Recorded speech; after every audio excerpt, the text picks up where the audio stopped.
Sebagai upaya mengurangi emisi karbon, pemerintah mendorong migrasi dari kendaraan bermotor fosil ke kendaraan listrik melalui insentif. Pemerintah berencana akan memberikan subsidi pembelian kendaraan listrik hingga 80 juta rupiah. Apakah cara ini akan efektif dan bagaimana DPR RI melihat rencana ini? Untuk membahasnya sudah bergabung bersama kami Ketua Badan Anggaran DPR RI, Said Abdullah. Selamat malam, Pak Said. Selamat malam, selamat malam. Selamat Apa malam. kabar? Baik, alhamdulillah. Lalu berikutnya ada pengamat ekonomi energi Universitas Gadjah Mada, Fahmi Radi. Selamat malam, Pak Fahmi. Selamat malam, Mas Reza. Baik, pertama saya ke Pak Said dulu. Pak Said, bagaimana Banggar melihat rencana insentif yang akan diberikan ini? Saya begini saja deh. 8 bulan yang lalu Banggar sebenarnya akan membuat sebuah dashboard di mana kebijakan makroekonomi memasukkan mitigasi keberlanjutan tentang lingkungan. Karena bagaimanapun kita sadari, ekonomi konvensional itu memberikan beban tersendiri bagi kita.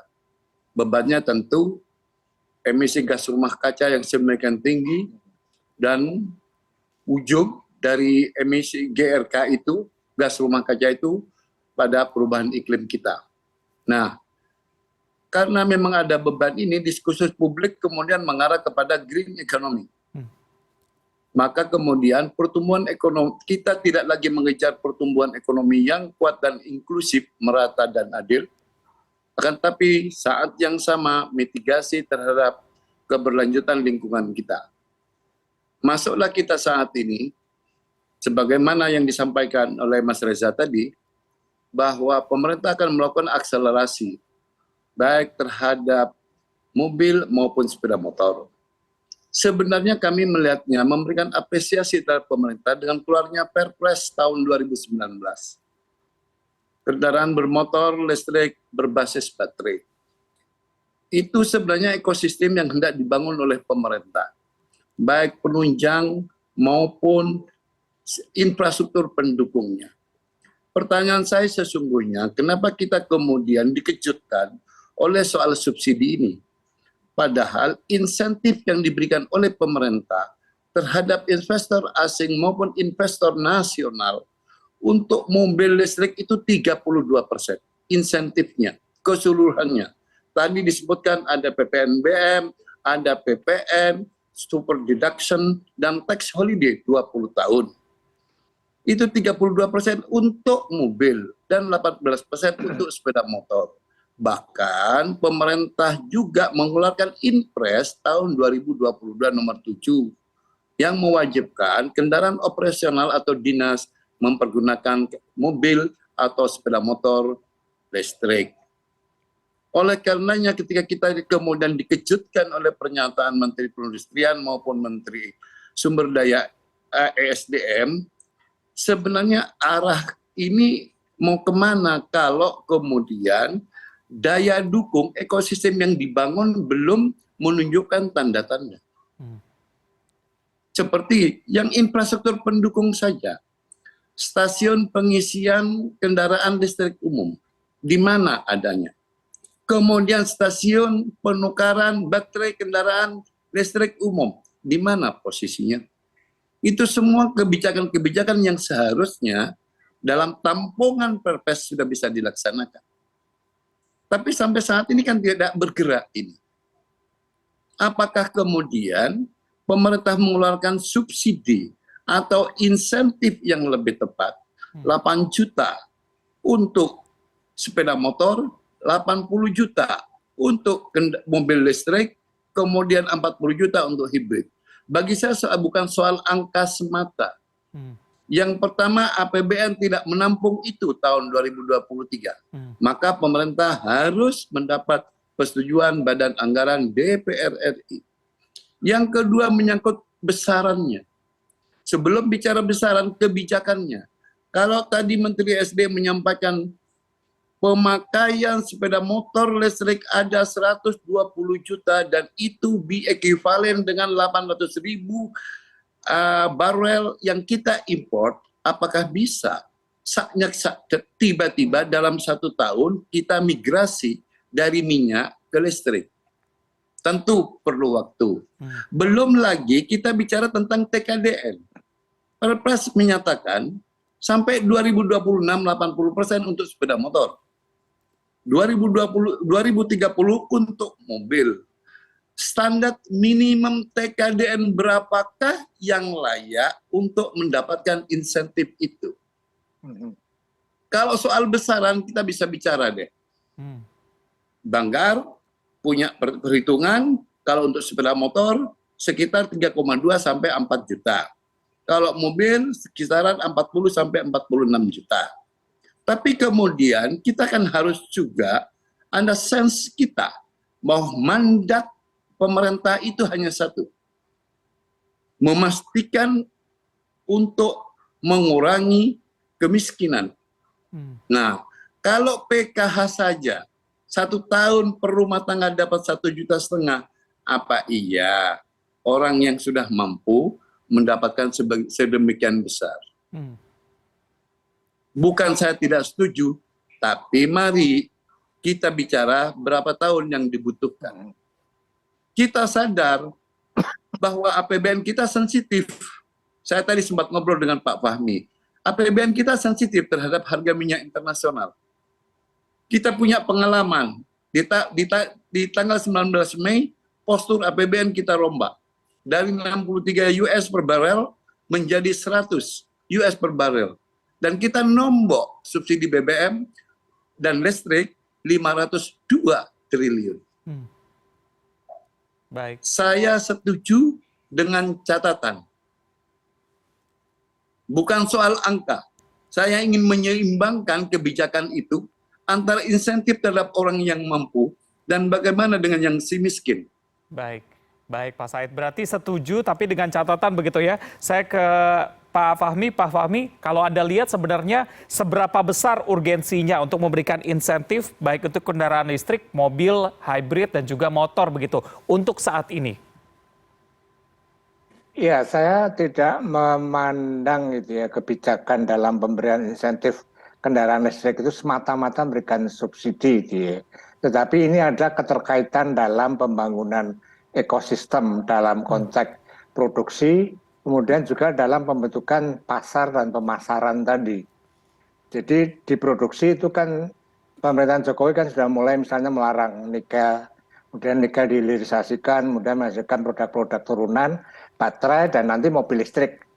Nah ini kan butuh pasar nanti gitu ya, karena tidak bisa mengubah dalam jangka pendek behavior, customer behavior tadi dari mobil atau kendaraan bensin, kemudian ke listrik ini butuh tadi.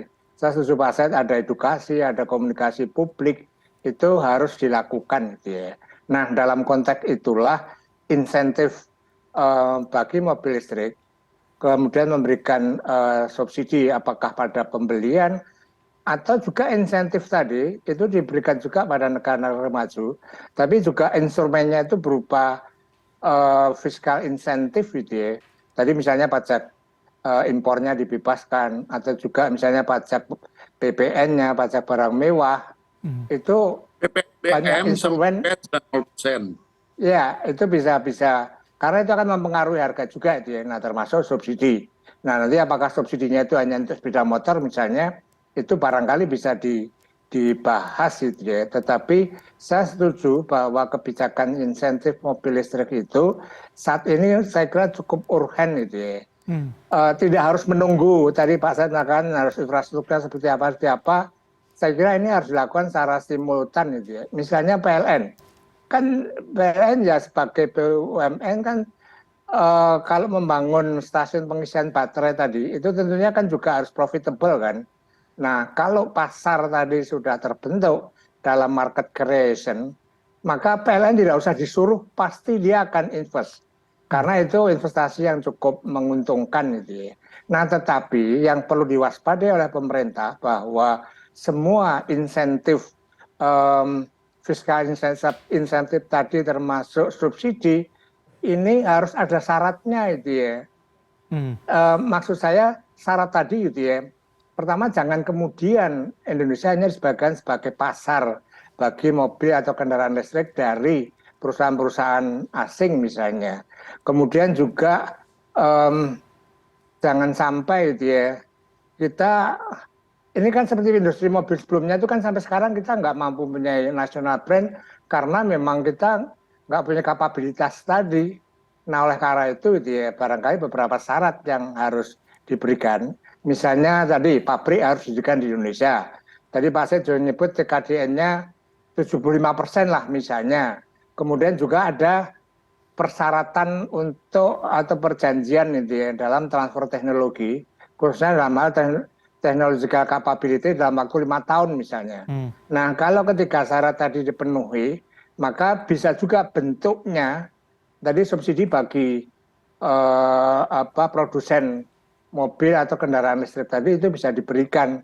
Sebab kalau tanpa syarat tadi, maka ini akan mengulang gitu ya, seperti industri otomotif sebelumnya. Kita hanya dijadikan pasar Iya. pasar saja, itu nggak nilai tambahnya rendah sekali itu, Baik, baik. Mas Reza. Baik, baik. Saya ke Pak Said. Pak Said, tadi Pak Fahmi sudah menyebutkan ada 3 syarat, yaitu pabrik ada di Indonesia, TKDN sampai dengan 75%, serta transfer teknologi. Menurut Anda syarat itu sudah cukup atau harus ada syarat lainnya? Kalau syarat yang disampaikan Pak Fahmi itu di Perpres sudah ada nomor 55. Sampai 2030 terhadap sepeda motor harus 80%. Yep. Terhadap mobil sampai 2030 80%. Nah, kalau bicara insentif, pertanyaan saya sesungguhnya akan dimulai berapa TKDN itu? Kan tidak mungkin akan dimulai dari 0%. Yep. Pabrik sudah ada di Republik ini dari investor asing, ada yang dari Korea, kemudian ada yang dari Jepang, ada yang dari China. Nah, tinggal kemudian pemerintah ini sesungguhnya ada pemihakan terhadap investor nasional. Itu yang harus diutamakan. Yang kedua, rantai produksinya untuk membangun ekosistem tadi harus sebesar-besarnya dikuasai oleh investor nasional juga. Jangan sampai kita tidak dapat apa-apa. Kenapa saya mensyaratkan minimum TKDN? Karena kalau tidak ada syarat minimum TKDN, maka yang akan terjadi adalah kita sesungguhnya hanya melayani importir. Dan ini bahaya. Ini bahaya betul. Dan itu menurut hemat saya governance-nya akan dipertanyakan. Kalau minimum TKDN sebagai syarat tidak ada sama sekali. Itu kira-kira, mohon maaf saya Pak Fahmi, ke Mas Reza, kan memang harus fair ini. Baik. Pokoknya mobil listrik ini memang sebuah keharusan. Mau tidak mau, karena kita mismatch sejak tahun 97. Sudah tahu need importer, tapi kita masih kecanduan minyak. Padahal sesungguhnya potensi sumber energi nasional kita 67% disumbang oleh batu bara. Kan iya. Bicara batu bara ke PLTU menghasilkan listrik. Kan begitu. Seharusnya listrik sudah dimulai sejak setidaknya pasca 97. Tidak apa-apa terlambat. Tapi kemudian jangan konyol juga kita membuat kebijakan. Oke, baik. Saya ke Pak Fahmi. Pak Fahmi, jadi sekali lagi saya tekankan, berarti menurut Anda bagaimana? Apakah penting subsidi 80 juta tadi? Nah itu sebagai instrumen ya, instrumen agar harga kendaraan listrik itu bisa lebih terjangkau tadi gitu ya. Nah kalau harga terjangkau maka tujuan penciptaan pasar tadi itu akan dapat dicapai gitu ya. Kalau sekarang kan mahal sekali gitu ya. Nah oleh karena itu dalam waktu stimulan juga gitu ya. Maka itu salah satu instrumen yang bisa digunakan. Meskipun tadi saya sebutkan ada instrumen-instrumen yang lainnya itu yang bisa membuat harga kendaraan mobil listrik di Indonesia itu bisa lebih murah dan terjangkau gitu ya. Tapi saya setuju dengan Pak Said tadi gitu ya. Jangan kemudian mobil listrik ini kemudian hanya menyediakan pasar bagi Jepang, China, Korea. Tapi jadikanlah sejak awal pembentukan ini mobil listrik di negeri kita sendiri yang tentunya diproduksi oleh putra-putri bangsa. Maka syaratnya TKDN jangan mulai dari nol. Kalau menurut saya kalau perlu bawakan 75% gitu ya. Kemudian juga syarat di pabrik harus di Indonesia. Kemudian juga yang paling penting gitu ya, transfer teknologi khususnya yang terkait dengan human resource gitu ya, atau technological capability itu mutlak juga supaya misalnya dalam waktu 5 tahun itu sudah ada transfer teknologi dalam suatu perjanjian tadi agar putra-putri bangsa inilah yang kemudian membangun mobil listrik, kemudian konsumennya bisa dalam negeri bahkan bisa luar negeri gitu ya. Jadi pengalaman mobil konvensional selama ini kan merek-mereknya kan merek asing semua dan kita tidak pernah mempunyai national brand itu ya. Selama 75 tahun kita merdeka ini kan saya kira ini pengalaman yang jangan terulang kembali gitu ya. Saya kira bangsa ini harus mulai lompatan-lompatan tadi ya salah satunya adalah dengan membangun ekosistem mobil listrik tadi. Nah, subsidi itu saya kira salah satu instrumen itu ya. Nah, kalau kemudian itu membebani APBN saya kira bisa dibahas dengan Pak Said gitu ya. Baik. Dan saya proyeksikan kalau misalnya migrasi tadi sudah terjadi, maka sesungguhnya ini kan pindahan alokasi gitu ya, dari subsidi BBM yang jumlahnya sangat besar, kemudian dialihkan pada subsidi kendaraan listrik. Jadi tidak akan terlalu membebani APBN saya kira, Pak Reza. Baik, baik. Berarti ini proses untuk membangun ekosistem tadi Anda katakan seperti itu ya. Tapi kalau kita bicara Pak Fahmi, apakah insentif seperti ini juga dilaksanakan atau dibuat juga di negara-negara lain?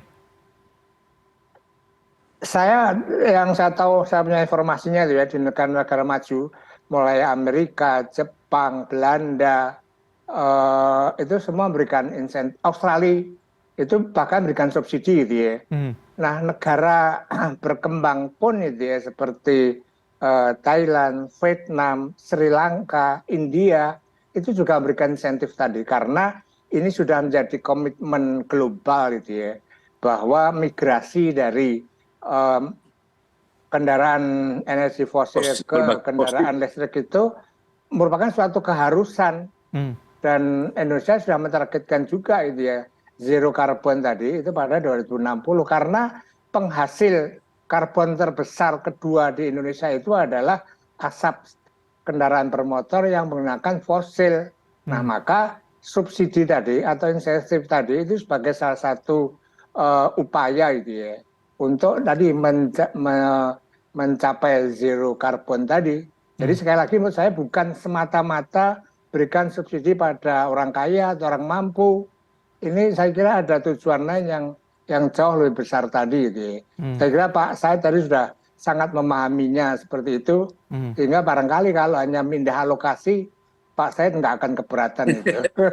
Iya, tadi Pak Said juga mengatakan bahwa ini tujuannya untuk green economy ke depan begitu ya. Tapi Pak Fahmi tadi Anda mengatakan ini juga dilakukan di negara maju, di negara berkembang juga. Apakah itu bisa berjalan dengan baik di sana pemberian insentif tadi? Banyak warga yang mengkonversi dari kendaraan yang menggunakan BBM menjadi listrik di sana. Nah, kalau yang saya tahu di Eropa itu ya, di Eropa itu sudah sebagian cukup besar itu sudah mengkonversi tadi. Kemudian waktu di Australia, saya kan sekolah saya di Australia gitu ya, itu juga sudah banyak menggunakan mobil listrik dan sudah dibangun stasiun pengisian baterai tadi ada di mana-mana di jalan-jalan tadi, Pak. Itu juga awalnya diberikan dengan insentif tadi termasuk subsidi, tetapi pada saatnya itu ya, pada saatnya barangkali subsidi tadi bisa dikurangi itu ya. Tapi apakah ini membebankan APBN? Menurut saya ke depan tidak gitu ya, karena apa? Karena subsidi BBM dalam jumlah yang besar dan salah sasaran juga sekitar 196 triliun, ini kan bisa dipindahkan gitu ya ke subsidi kendaraan listrik. Nah, kalau tadi Pak Tumia mengatakan prioritaskan ke sepeda motor, saya kira akan lebih baik gitu ya. Karena sepeda motor tadi jumlahnya banyak, kemudian harganya relatif tidak terlalu mahal. Kalau mobil listrik itu kan masih minimal kan 800 juta gitu ya. Nah, saya kira ini teknis silakan pemerintah menyusunnya, dibahas dengan DPR. Kalau tahun depan belum ada anggaran, saya kira bagaimana tinggal mengalokasikan, memindahkan tadi. Nah, kapan dimulai? Menurut saya Pak Said akan lebih cepat, lebih baik gitu ya. Kalau bisa anggaran 2023 itu sudah bisa dialokasikan tadi sambil berjalan secara simultan. Jadi tidak saling menunggu gitu ya. Ini jalan semua.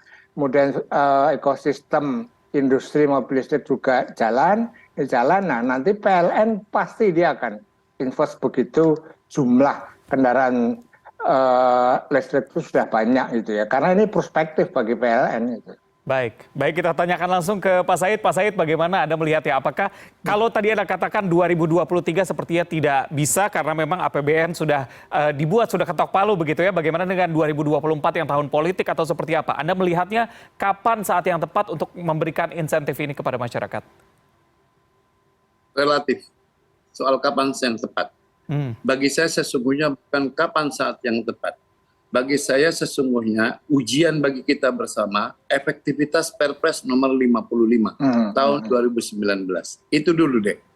Kalau Perpres itu diperkirakan dalam perjalanannya memerlukan dorongan akseleratif, mungkin pemerintah memerlukan insentif. Cuman persoalannya bagi kami, berapa tahun seperti yang disampaikan oleh Pak Fahmi tadi, kita butuh berapa tahun sampai 80% itu di Perpres sampai 2026.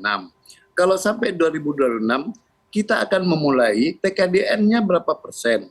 Kalau simultan yang diinginkan Pak Fahmi, mungkin saya clear dengan Pak Fahmi.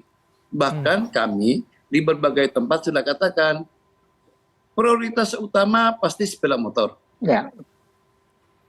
Karena memang jumlahnya yang semakin masif, 120 juta. Ini bagian dari rantai ekonomi kita juga, barang dan jasa. Itu fakta yang tidak bisa dihindari.